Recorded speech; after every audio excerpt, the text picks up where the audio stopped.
Once upon a time, at the edge of a remote village under the shadow of a towering mountain, lived a poor boy named David. Every day, while tending goats or carrying water, David's eyes drifted toward the distant peak, wrapped in clouds. "Someday," he whispered, "I will stand on that summit." The villagers mocked him. "You don't even have shoes," they laughed. "How can you climb a mountain that no one has ever conquered?" But David's dream burned brighter than their ridicule. He had nothing, yet his heart carried the wealth of a vision. His late mother's words echoed in him.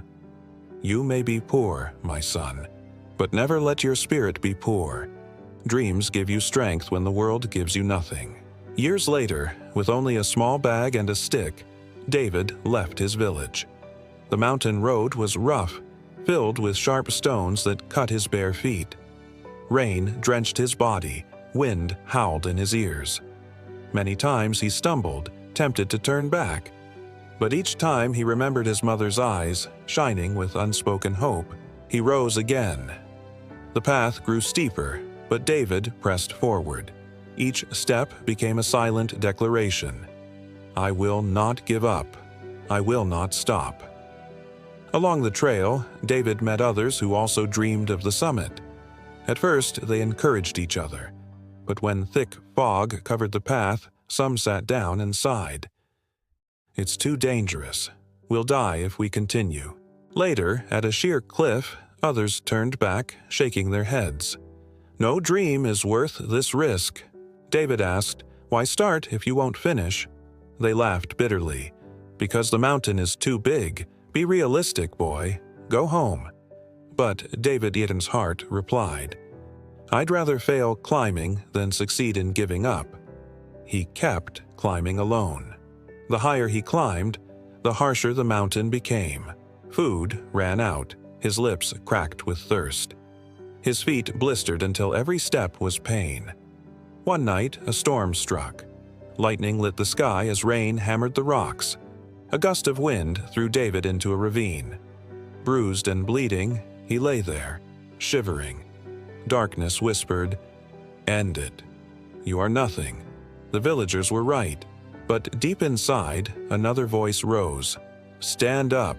You are still breathing. As long as you live, you fight." David clawed his way up the rocks. The storm had not broken him. It had baptized him. Exhausted, David found a small hut clinging to the mountainside. Inside lived an old hermit with wise eyes.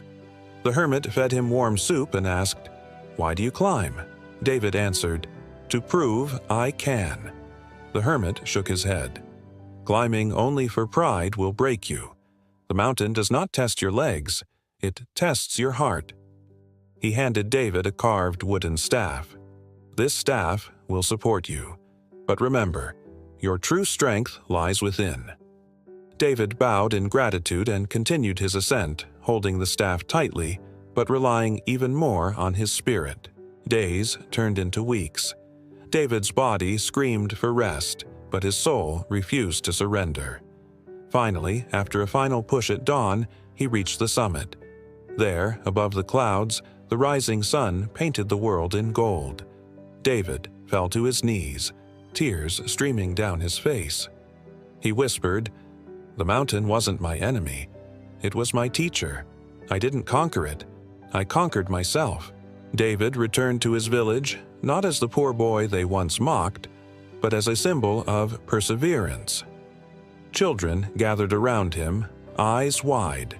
He told them, "The true mountain is not outside us, it is inside.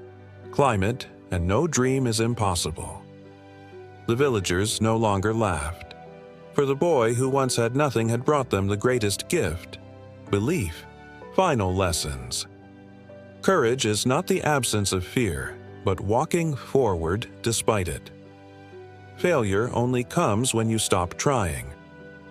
The hardest mountains to climb are the ones within our hearts. Dreams are not foolish. They are the fire that gives meaning to life.